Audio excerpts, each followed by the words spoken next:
picture mo. Our chair lady, Imelda Singh, this is your fourth term. Bawal sa amin yan, nag-graduate na yan. Vice Chairman Attorney Amador C. Tolentino Jr., National President Maria Loren B. Sales, Executive Vice President and Overall Convention Chairman Joby Francis W. Tupas, Tokayo, other members of the Board of Officers and Trustees, Board Advisor led by Chairman Emerita and Chair Lady of the Board of Advisor former Congresswoman Marisa Del Mar Magsili. May asin pa. Aming kaibigan sa Maynila, si Architect Palapox. Members of the Boards of Advisors, Government Officials, present, private partners, at sa lahat ng kanina naglalakad ako. Pinipilit kong i-accommodate table per table, pero I overheard some of you came from Catanduanes, Baguio, Bataan. Kanina may Bataan pa. Sabi ko sa kanya doon sa Bataan, very close sa akin yung Bataan kasi bukod ako'y isang basurero, then I promoted myself as sidecar boy. In between, pag may paani sa Bataan, particular sa Landing Pilar, nagsisipok kami ng palay. Kaya very close sa akin yung Bataan. Metro Manila Rizal. But speaking about Bataan, nag-aanap buhay ako, kaya lang Makati talaga yung pala. Matalim. Pagkagabi, kamot ka ng kamot. Kaya kailangan mo ng coconut oil. But I have Nagwaling sa Roman Highway, yung Nagwaling, Barangay Nagwaling. Doon naman kami nag-aani ng bato. Parang inaani yung bato sa ilog. Kasi inaakyat yun sa flatbed, tapos gagawin yung graba. Gagaya. Gugurugin. So, very close sa akin yun. Landing Pilar. In fact, Pampanga chapter. Lahat na nagtataas na ako. Lahat kayo binabati ko. But I just wanted to special mention lang yung mga nagsabi ng kanilang lugar. O yung Baguio, kanina, sabi niya, taga Baguio daw siya. Ayun, yung gulay nyo ngayon, nasa amin. Nandiyan dyan. Kasi we encourage local government, especially producing agri-products, to have an opportunity in Manila to meet institutional buyer. On top of, siyempre, nakikinabang kami as Manileño. Pag galing mo Ibaisia, Benguet, yung Ilocos, nakatapos lang. Pag yung mga produkto na yaon ay nakakamit namin sa Manila, pinakikinabangan ng mga Tagalungsod kasi ang mura. Kung sa supermarket, ang sili, pwede nang gawing alahas, sa sobrang mahal. Dito, nakakamit namin ng mura. At the same time, we give opportunity for our farmers na magkaroon ng access sa institutional buyer like Baby Hotel. Kasi kung makakadirekta, mas malaki tipid ng institutional buyers, opportunity for the farmers, at the same manner, malaki ang taxes namin pagdating ng December 31. Kasi malaki kinita ng negosyo. So, pinabanggit ko lamang sapagkat excited ako maparito. Dala ng sinasabi ko lagi, kahit sa mga hotel, sabihin mo dyan sa mga nagpo-convention,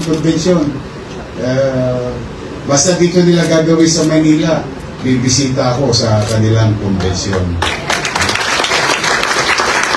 As a show of support and welcoming you to the city of Manila. You know, nowadays we have a campaign in our tourism, local tourism campaign. We call it Manila, My Manila, of Nick Joaquin. It's a book, no? inano namin yun, inadapt namin. Why? Why is it Manila, my Manila? Because while it is true that I was born, grew up, studied, ito ako sa harapan ninyo, bilang batang Manila. But most Filipinos have a story to tell about Manila. Nag-eskwela, nagnegosyo, nagtrabaho. Bagamat hindi sila taga Manila, meron silang istorya about Manila. Dito rin sila nagka-jowa. Tanungin nyo sa mga nanay nyo, nagpagulong-gulong sa damuhan yan sa Burnham Green. Nangarap. Nahuhuli pa ng WPD sa gabi. Maraming kasaysayan ng maraming Pilipino tungkol sa Manila. So we wanted to share Manila to everyone. That's why you can call Manila, my Manila. Even though you're not Manileño. Plus the fact that it is the capital of the country. It is a window of opportunity. Like your organization. Ewan ko po, kung nasiyasat yun ako, I think, modesty aside, during our first term, and now second term, itong another term, first term ulit, baka magaya ko yung termino mo, yung apat na termino mo, nayawa ang Diyos. First time that the local government unit wholeheartedly confronted a social perennial problem in a highly urbanized city like Manila with regard to urban settlers. Kasi katulad ng nanay ko, kung may wari-wari dito, ayun, yung kababayan na ito, wari-wari. May antikin nyo ba dito? Antikin? Karaya. My father is from Antique, my mother is from... Katulad ng nanay ko, pupunta ng Maynila, pumasok sa isang pamilyang abogado sa Tondo, nagkasambahay siya. Tapos nadali ng tatay ko, at ako ang bunga. Mahaba, malaki ang pamilya namin eh. Nanay ko, tatay ko, ako, nanay ko, tatay ko. So yung tagapagmana ko ng malaking lupain sa Tondo. Bulo-bundukin. Umuusok pa. Nakakita siya ng lote called Arten. Very famous Arten. Na highway. Road 10 yan. Itong dinulo ng Ross Boulevard. Dahil galing sa probinsya, magaling sa agrikultura. Nagtanim ng talbos ng kamote. Siyempre, kailangan mo barikadahan yung tinanim mo. Tapos, kailangan niya ng upuan. Tayo siya ng papag. Ang problema sa araw, pagtanghali mainit. Saka naulan. Nilagay niya ng bubong. Pagka bumabagyo, siyempre yung anggi, nilagay niya ng dingding. Hindi na po pwedeng walang pintuan yun. Nilagay niya ng pintuan. Nagtanim ng talbos ng kamote, bahay ang tumubo. A typical life story of most of our people in Manila. They went to Manila to look at it as a window of opportunity na aangat ang katatayuan nila at they end up being what you call kami as a squatter. Kaya kung mapapansin niyo, this is the first time this government, local government, literally invested in city vertical housing in line with your goals. Maglalagay ng masisilungan, disenteng tahanan sa bawat pamilyang Pilipino. Private sectors, government agency, and like local government. Alam po ninyo, sa kasagsagan ng pandemya, kung inyo pong iisipin at maalala, at salamat sa Diyos magkakasama tayo ngayon, because marami sa kaibigan natin, di na natin kasama, dala ng virus na yun. Nakasurvive tayo. Huminto ang mundo. Ang ekonomiya ay bumagal. Ngunit sa lungsod ng Maynila, mas minabuti naming mamuhunan sa ekonomiya at mamamayan. That's why in the midst of the pandemic, your city government, for the first time local government to, first time to sa Manila. Usually, nung araw, please, may mga nakikita ko may edad dito, inabot yung please. Tenement, o what you call model community. Sa Tondo, marami nun. But never did the local government invested so much. But we did. Pumping the prime, the same manner, yung velocity of money, and to surgically address the social perennial problem, which is housing. And that's why, kahit na kami gipit na gipit, buti naman, yung laway lang namin nasasanla na sa bangko. Opo, because we are a city, we will not qualify to financial institution by its space, because we created so much chaos in our fiscal management. But, maybe, alam niyo, minsan may mga tao sa pamahalaan, lalo na GFIs, na government financial institution. When you're about to do something, and they think na ito'y makapagbabago ng buhay ng tao, especially Land Bank and DBP, they will support it. Yes, they did. And that's why, during the height of pandemic, na itatag, Condominium 1, Condominium 2, Binondominium 1, Basek Community, na nakita ni Sir. Tama ba ako, Sir? Nakita mo yung Basek Community? Kayo si Mr. Bansan? Kayo? Tiga, daming tarete. Marcelino Mendoza. Nakita niya? Decente po ba? Maganda. May kuryente. Metro. Hindi na kami sosyo sa Meralco. Kasi nandito stockholder ng Meralco sa kanawasan ng araw.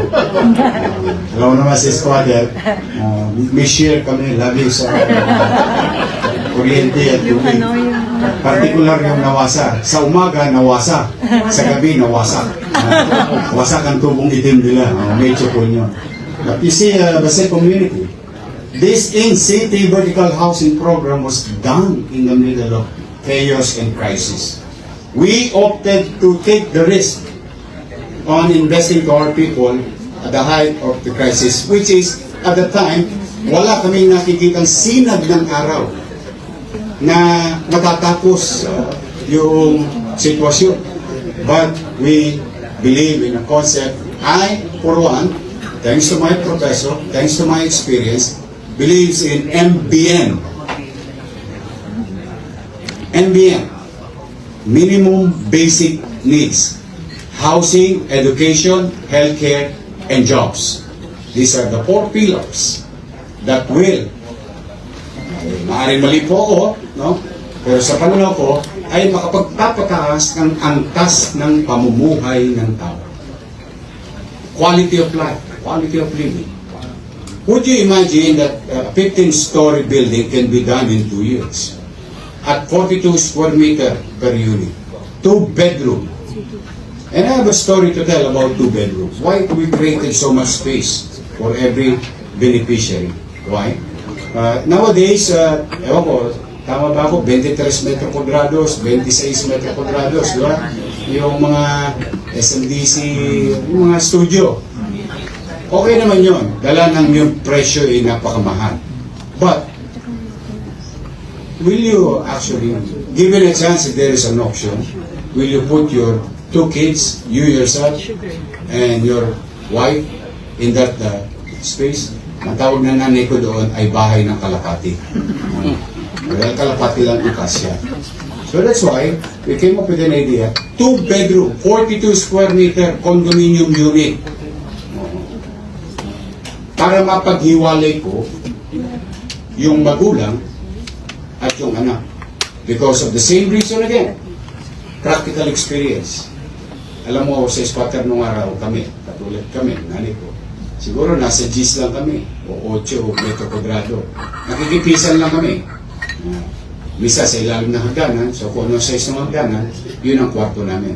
Kaya ito higaan, nanay ko, tatay ko, ako. Pag tayo mo, doon nakakain. Tapos merong kortina, nandun na si balutin mo. Kasi binabalot kami, specialist na kami gumawa ng bibingka eh. Dahil wala kaming banyo. And, hindi nyo pala nakuha yung balot. Nag-business KBPS kayo. But, kaya kung bakit minabuti ko gano'n, kasi na sa karanasan ko, minsan yung mga magulang, yung mga tatay, pag nakausap na si San Miguel, medyo nagiging malikot na sa materialis fuertes. Napapakialaman yung mga bata. And this type of domestic incident is literally happening. And that experience of mine, given to me, yung tadhana, yun nagiging parte ng paggawa ng polisiya. Vicente, mag-ina, mag-asawa, yung anak, guwalay. Kasi kino-question ako bakit daw 42 square meter, ang laki-laki? Sabi ko, unang-una, maaaring mahal. Pero, ang paniwala ko naman, mayaman naman ang gobyerno. Endless income. Because there are only two things that is certain in this world. Debt and taxes. You have to be creative. Palafox has to be creative to make money out of it. Skills, talents. Yeah? Kailangan, kayo. Ang gobyerno wala. Tatanghod lang pag December 31. Sa gusto ninyo, ipadadala nyo sa amin yung pinaghirapan ninyong pera. Because of, you need to pay your obligation to the state and the city as business and individual. So, ibig sabihin, unlimited yung pera. Ang mali lang yung paggasta. Doon lang nagkakatalo. Kaya sabi ko, kung gagawa rin lang naman kayo, which is napakahirap, and you know better than me on how to build vertical housing, or especially in-city vertical housing. Napakamahal, komplikado, masikip, and all the challenges. And it's very expensive. But, alam mo, pag nakita mo naman yung ngiti ng pamilyang benepisyaryo, napawi na lahat ang gastos, puyat, pagod ng pamahalaan. Sapagkat ibinabalik natin ang dignidad ng pamilyang Pilipino. Dignity. Housing is ang pabahay ay isang parang milagro sa buhay ng isang mahirap na tao. Kasi parang ang hirap makamit. 8 oras araw-araw and so on and so forth. Lahat ng abilidad ginamit mo pero ang hirap makabili ng bahay. Dahil sa talagang mahal. That's why, bilang squatter, nangarap na magkaroon ng sarili, kalami mapaglaro ang tadhana. Ako'y nangangarap lang na magkaroon kasi sinabi ng nanay ko, Scott, French word, na pagka ikaw nakaayos na, ang unahin mo, bumili ka ng bahay. Umulat, bumagyo, magkaroon ng dilubyo, may masisilungan ka. That's what my mother told me. Kaya kung bakit ako'y excited na pumunta rito sa inyong convention, kasi pare-pareho tayo ng pananaw. Makapagbigay ng disente at maayos na pabahay sa ating mga kliyente. In my case, as sa aking mga citizen. And bilang squatter, pangarap mo lang magkaroon. Kalahin mo talaga kung di mapaglaro tadhana, ikaw pa yung nagbibigay. What? Mapaglaro talaga. Alam mo, ang Diyos maraming pamamaraan. So I'm happy and honored and humbled to share to you thousands of families already benefited because we did not stop.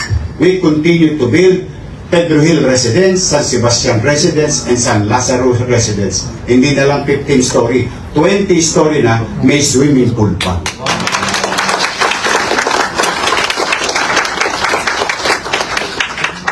Pera ko ba yung pinanggasta? Hindi, pera ninyo. Sinilot ko lang. At ipinangtugon ko sa tunay na katatayuan ng isang pamilya at maitaas ang antas ng kanyang pamumuhay. And that created opportunity also in the community because property values in a certain area talagang tumaas. Ayan, I'm gonna share it to you. Basta you Google this area. Condominium 1, Condominium 2, Binondominium 1. Natapos na namin lahat yon.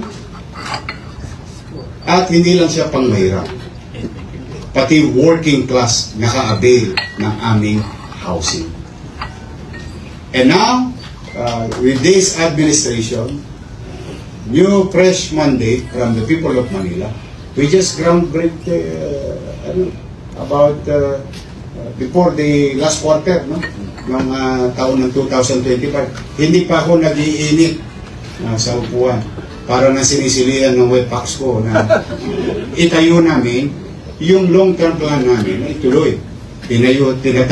Binuksan, groundbreak, Binondominium 2.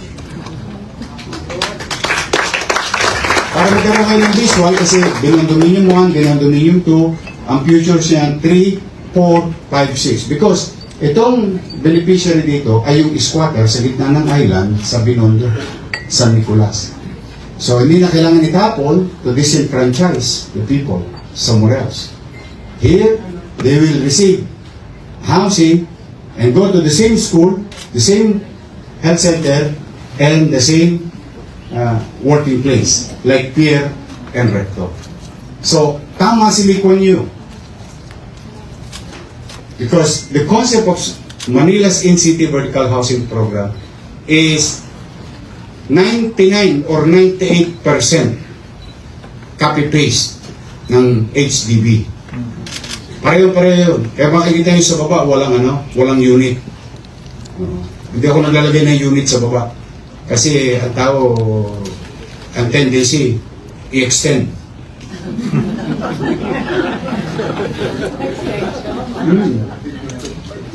Kaya may sense si LKY eh. Kaya hindi niya nilagyan ng unit. Gusto nyo sa Singapore, walang unit. Still, makikita mo yung poste.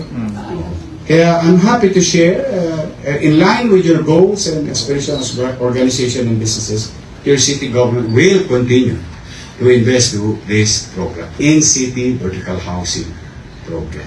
We will not stop. Bagamat just katatlong taon na kung nawala, our fiscal situation went down to the drain or to the dogs, and we're curing it. Rest assured, we'll bring back the way we manage taxes and resources of the government during my first term, and we're going to recover by 5 years with that great fiscal mismanagement. But that's not your problem, that's my problem as mayor. We'll cure it, but we will continue. Binondominium 1, now Binondominium 2. Saan ka ngayon nakakita? Dati squatter. Ngayon pagpasok, 15th floor please.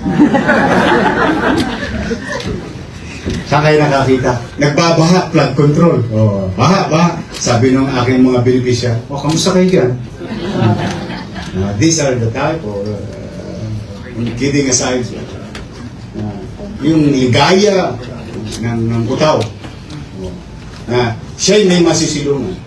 MBN, housing, education, healthcare. We build hospitals, fully air-conditioned hospitals.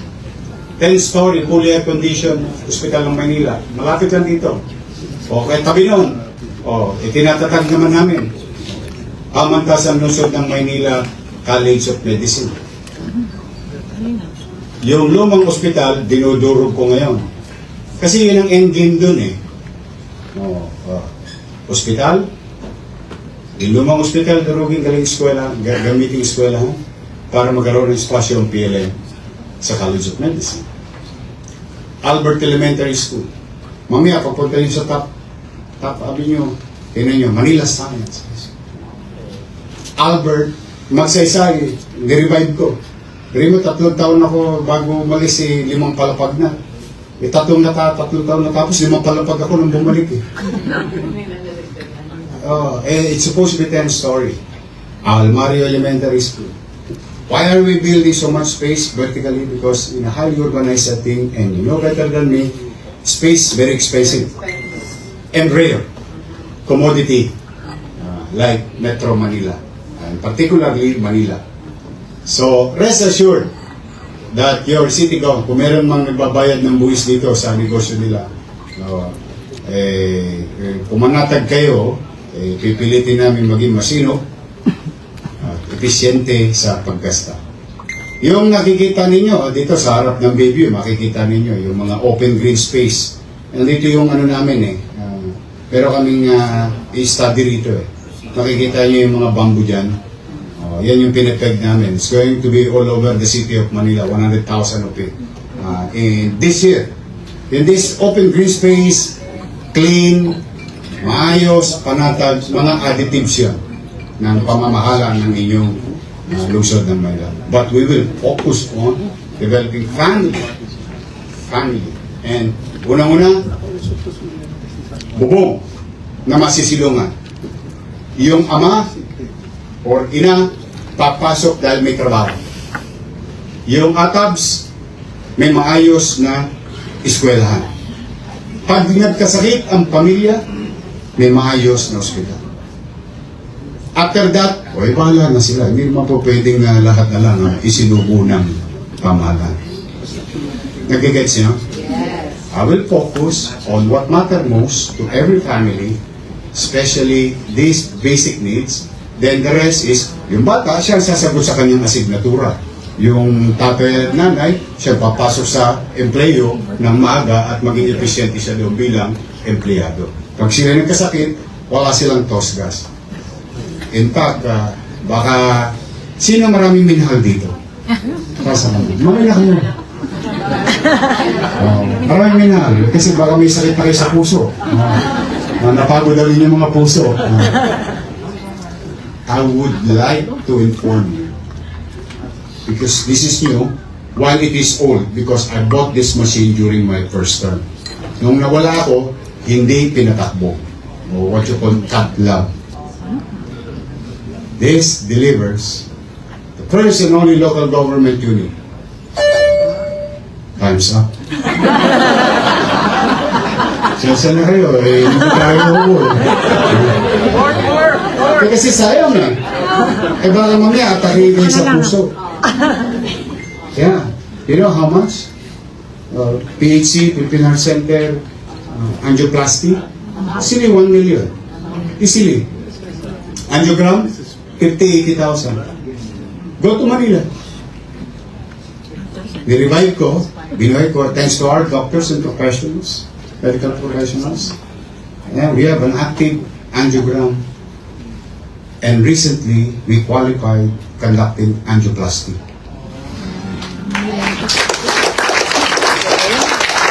So, katulong na kami ng national government through PHC, Philippine Heart Center, UPPGH. Magagaling yung mga yan. Meron na kayong pangatlong option. Kaya, alam ko minsan sumasakit ang inyong puso at nagdurusa. Baka lumala. Patusok nyo sa amin, sisilipin namin. Kung maluwag pa ba yung mga ugat-ugat, pag may bara, tirahin namin. Our 2 patients, successful patient, angioplasty, cost each 975,000. Total bill, 0.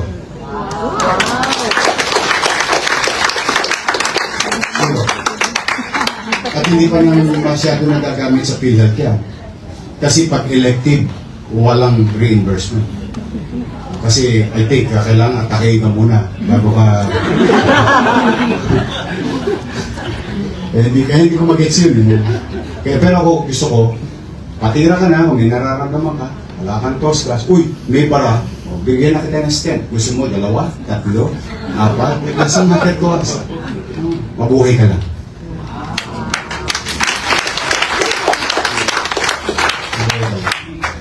Kaya di bali magkanda ubus-ubus ang pera namin. Basta mapakinabangan ng tao. I really don't mind. With all honesty. Because government, lastly, government is not a savings bank. We're not there to manage your money, to put it in a bank, to make money out of money. No. I'm sorry to say, a lot of people disagree with this. But I'd rather be wrong doing this.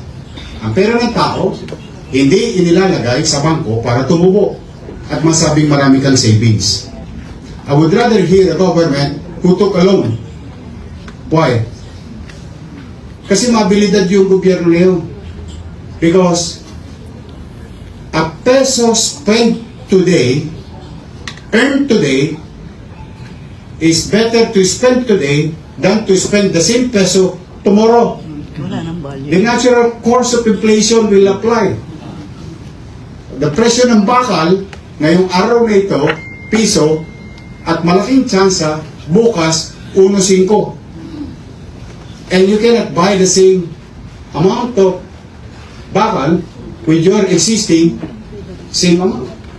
Kaya very particular ako na kaya ko sinasabi nag-i-invest kami if we can acquire so much resource as long as we can pay. Amerika, may utang? Trilyon. Maganda ba ekonomiya nila? Nagulat nga ako, may gera na, tumataas pa ang ekonomiya nila eh. Huwag sila lang yata nakikinabong sa gera nito eh. You have to give it to them. I don't know how they're doing it. If mga matatayang na bansa, may utang?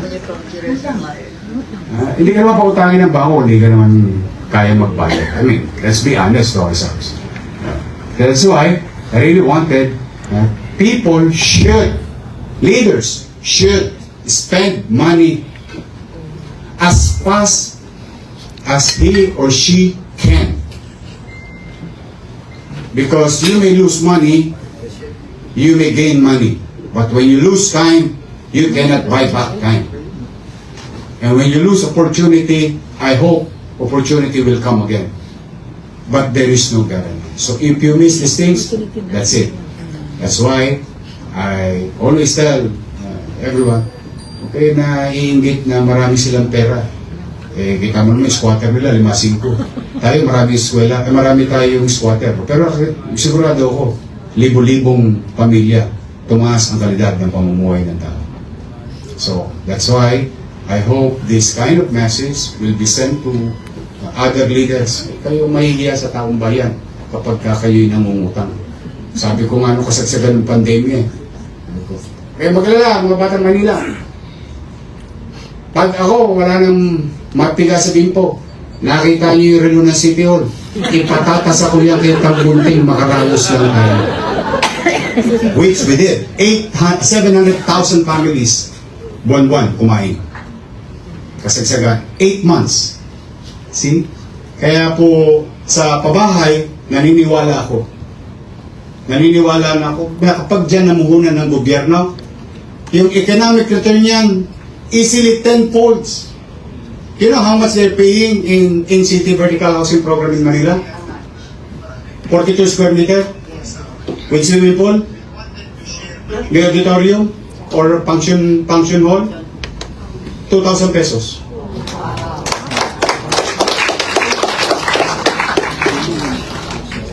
Pero may catch. Because you paid your taxes, I need to protect it. Because there are some individuals also abusing. Anong catch? No ownership. Yes. Not even rent. I'll share your idea, baka magamit nyo rin. May-share nyo sa inyong mga alkalde.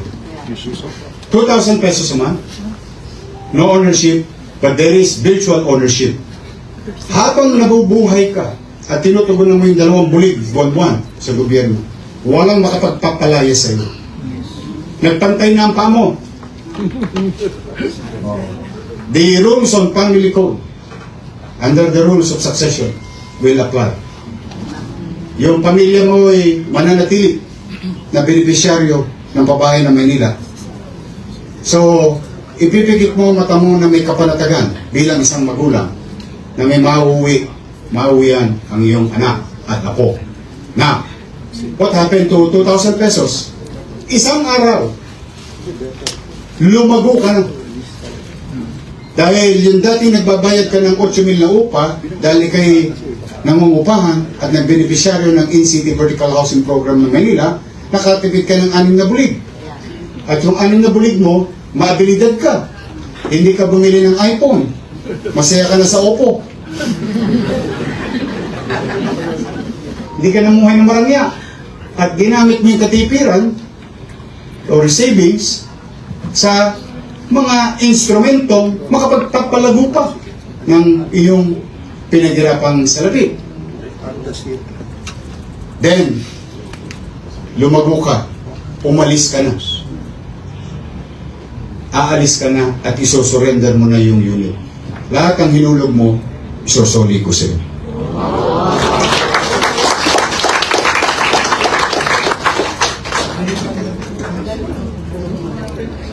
Why? And I'll go back to the same statement. Government is not a savings bank. Government is not to make money out of projects. Projects should be considered as public service. Oh, nawalan ba kayo ng pera bilang taxpayer? No. Who owns the property? And who owns the government? Who funded the government? So property pa rin natin. Yumaman pa kami. Abi, kala mo wala kaming pera, dami namin utang, pero sa libro, kami may pinakamayaman na syudad. Bakit? We created wealth. Appreciation. Huh? Nagets nyo? Oh, nadali mo na. Iyo pa rin. Yung taxpayer panatag na hindi napariwara yung buwis yung pinaghirapan kasi inabuso ng 1 o 2 tao pagkabigay sa kanya ng property ng award, ibinenta. At maghahanap ulit ng kalsada at tulad ng nanay ko, magtatanim ng talbos ng kamote. Gets nyo? Kaya ko tinatawag siyang social perennial problem because it's a habit. Bibigyan ng bahay sa Cavite, sapang pal. Naalala ko ng araw, taga-tagatan, sapang palay. And so, tapos pagkayari, pagka-award, nalatagan ng 100 bulig. Eh, malaking pera yun nung dekada 80. Paldong-paldo ka naman. Eh, lalo ito condominium, 5-7 million. Ano sabi ng Creba, Cesar? Mga 5 to 7 million, no? Yung unit cost ng value ng 42 square meter natin. Eh, paglatagan mo ng kalating milyon yun, naku, puro dollar na mata nun. Oh. Kakalawitin yung 500 bulig, may pumili, tapos balik ulit sa spot. Dito hindi. So protected. Tapos may nasilungan kang disente, nakatipid ka, umangat ang buhay mo, gusto mo nang lumuwag ang bahay mo, nangarap kang bumili ng sariling iyo. O tapos susosoli ko pa yung principal. And a good thing, so it's going to be trust fund. Eh nakatenga yun. O di bumili ako ng instrumento that generates money out of their money. Tinuruan ko sila mag-impok, tinuruan ko sila maging obligasyon, matuto ng obligasyon na ang pamumuhay ay hindi libre, pero hindi ko kinamkam o pinag-interesan yung salapin kanilang pinaghirapan, ibinalik sa kanila. So, minus interest. Because the interest will go to the maintenance.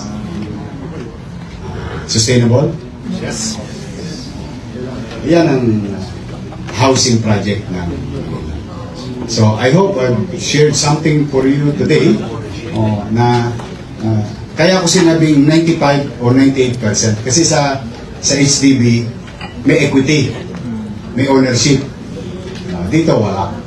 The people of Manila, the taxpayer of Manila, still owns the property. The city of Manila created value, and the people of Manila tumaas ang antas ng pamumuhay. Kaya yung organisasyon nyo ay napakahalaking halaga bilang isang samahan sa ating lipunan na makapagbigay ng affordable housing. Huwag kayong matakot na hindi na kayo mabentahan dahil sa Maynila. I cannot catch up with you because, you know, private sectors is more active and aggressive because isa lang ang problema nyo. Magtayo ng bahay at magbenta ng bahay. Tama, mali. Ako marami. May hospital, gamot, police, dugyot, kriminal, tolongges, every single day. So, rest assured, no? As a matter of some level of assurance, in the city of Manila, we will continue to align ourselves with your national goal, your organization, and the national government's goal. Pabahay. Pabahay. Pagbabalik ng dignidad sa pamilyang Manileño o Pilipino.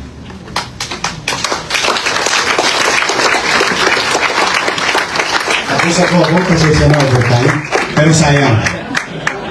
Pwede ba, total, nandito na kayo sa Manila, gumastos pa kayo. Uy, maganda yung aming Intramuros.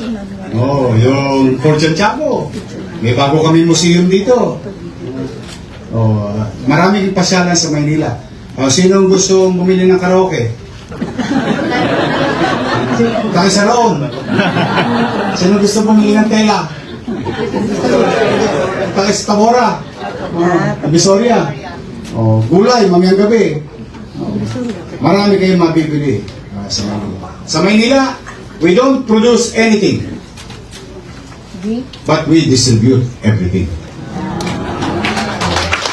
Kaya, muli, welcome po kayo sa Manila at gumasta pa kayo ng marami nang umunlad ang aking mga negosyante sa lungsod at sila'y makapagbigay pa ng additional na trabaho sa mamamayan at pagdating ng December 31, we'll send them the bill. Magandang umaga po.